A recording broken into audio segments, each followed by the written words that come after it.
इस कार्यक्रम के पुण्यार्चक हैं श्रीमती माया जैन, पुत्र श्रीमान नितिन कुमार जैन, पुत्र वधू श्रीमती मोनिका जैन, कुमारी मिष्टी जैन, कुमारी धरा जैन, नाना नानी श्रीमती सुलोचना भगवान दास जैन, टीकमगढ़ दादा दादी श्रीमान दया चंद्र, हीराबाई, सुपुत्र श्रीमान संजय रजनी जैन, बेटा श्रेयस, बेटी अदिति जैन, समस्त जैन परिवार सागर मध्य प्रदेश, श्रीमती नंदा चंद्र कुमार जैन सोनी, श्रीमती मयूरी गौरव जैन सोनी, सौरभ जैन सोनी, ओजस्व जैन, प्रतिष्ठान विशुद्ध drug and surgical, Ashok Nagar विशुद्ध drug and surgical Guna, Vantara fashion आशीर्वाद हॉस्पिटल रोड गुना मध्य प्रदेश, एडवोकेट श्री वीरेंद्र कुमार जी कठरिया एवं श्रीमती कुसुम, राजकुमारी, पुष्पा, मंजू, सीमा, उषा, भूना, वंदना एवं समस्त कठरिया परिवार कुरवाई मध्य प्रदेश।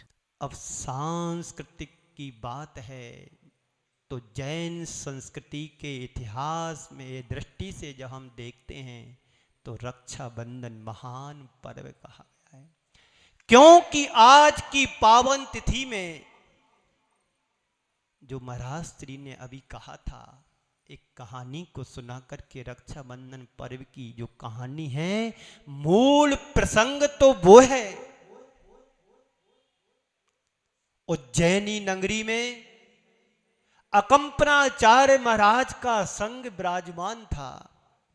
ध्यान से सुनना कहानी, ज्यादा बड़ी विस्तार में नहीं जाऊंगा, छोटी सी सुनाऊंगा, सार संक्षेप में सुनाने का प्रयास करूंगा, क्योंकि 10 बजे मुझे फ्री करना है, तय समय में बात को पूरी रखना है।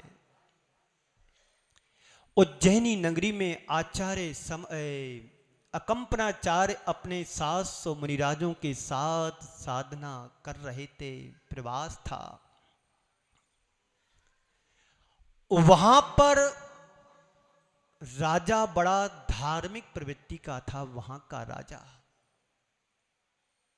राजा महाराज के दर्शनार्थ करने के लिए जाता है, उनके साथ 4 मंत्री भी वहां पर थे। मंत्रियों का नाम प्रहलाद, नवोची, बलि और बृहस्पति।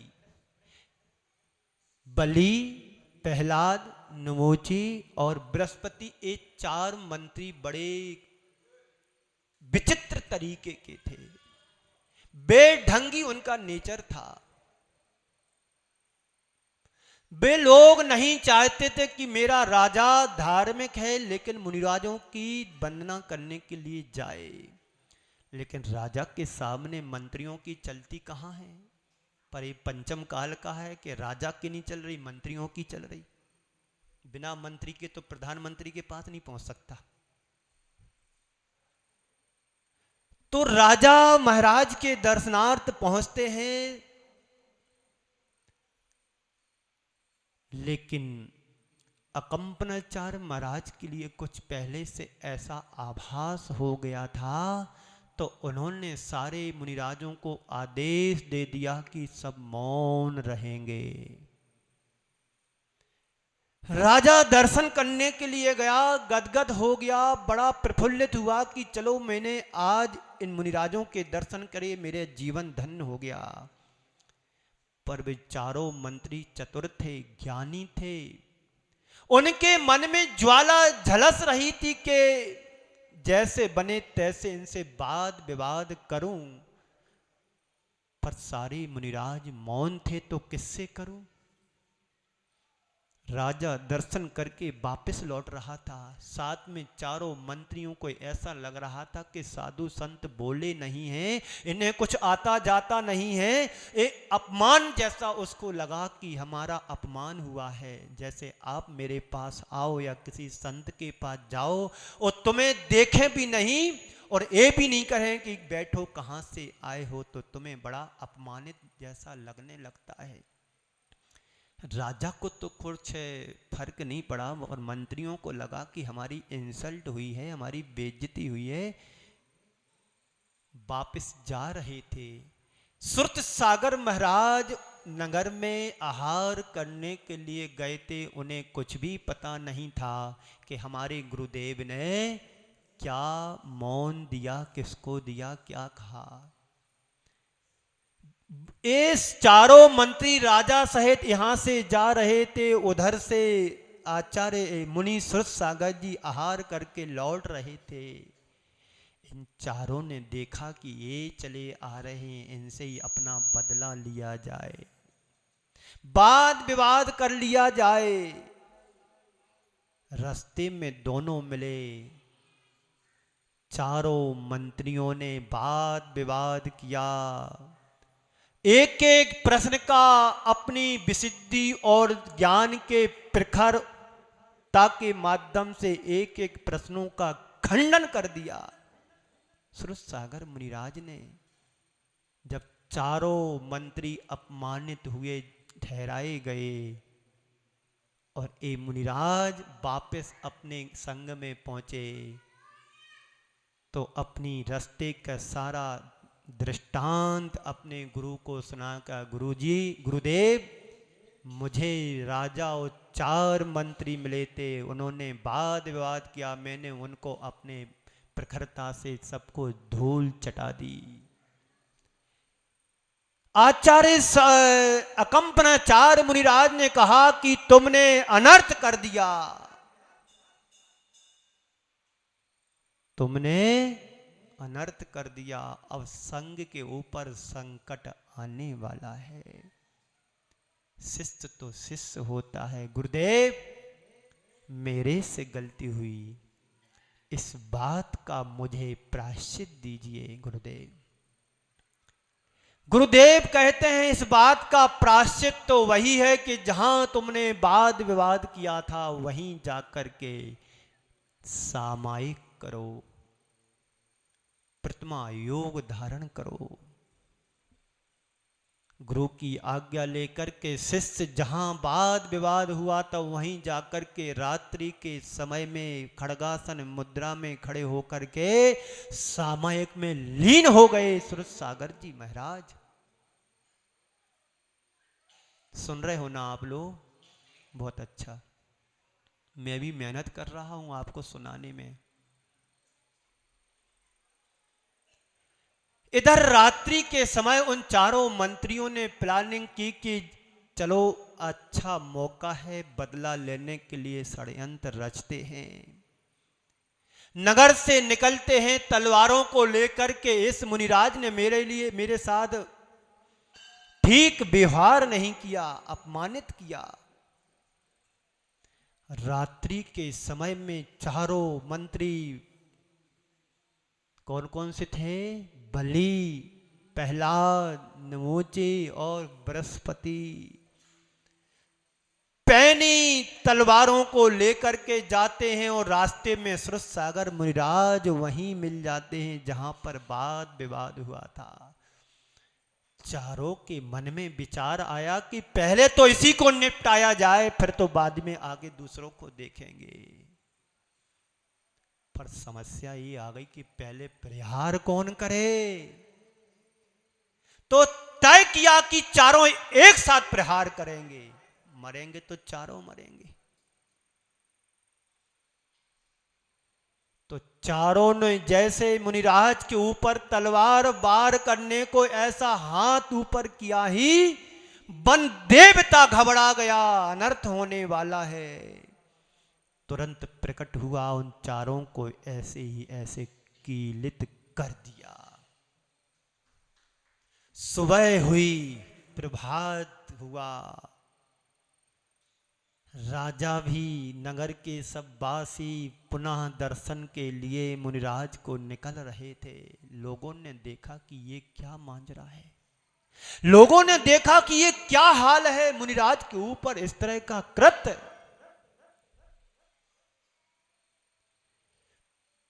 लोगों को बड़ा दुख हुआ, पीड़ा हुई।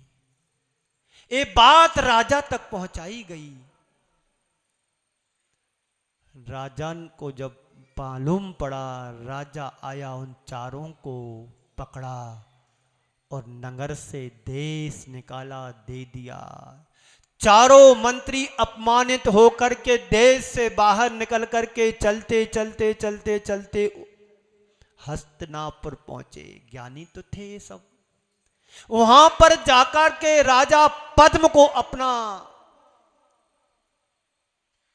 कुशलता के साथ उनके यहाँ मंत्री के पद पर चारों प्रतिष्ठित हो गए। ज्ञानी की तो सब जगह कीमत होती है। हस्तिनापुर में चारों मंत्री काम करने लगे। राजा बलि थोड़ा चतुर था, ज्ञानी था, उसने कुछ दो चार काम राजा प्रहलाद के पद्म के बना दिए। तो राजा पद्म प्रसन्न हो गया और कहा कि तुम लोगों ने मेरा अच्छा काम किया है, आप क्या वरदान मांगते हो, क्या वचन मांगते हो, मांग लो, मैं आपको देने को तैयार हूं। तो बलि राजा कहता है, राजन अभी नहीं, समय पर मांगूंगा। राजन अभी नहीं, समय पर मांगूंगा। इधर अच्छे से राजपाट चल रहा है। वही अकंपनाचार्य आदि 700 मुनिराज उज्जैनी नगरी से विहार करते करते करते करते चातुर्मास के लिए हस्तिनापुर पहुंच गए। राजा पद्म विशुद्ध धर्मात्मा था। उसकी नगरी में कोई भी आता था, सबका सम्मान करता था, सबको बहुमान देता था, सबकी वंदना के लिए चरणों में जाता था। राजा भी उन मुनिराज के वंदना करने के लिए उद्यान में हस्तिनापुर में गए। इन मंत्रियों ने भी देखा कि ये वही मुनिराज हैं जिन्होंने हमारा अपमान किया था और इनके द्वारा मैं अपमानित अपने राजा से हुआ था, देश निकाला हुआ था।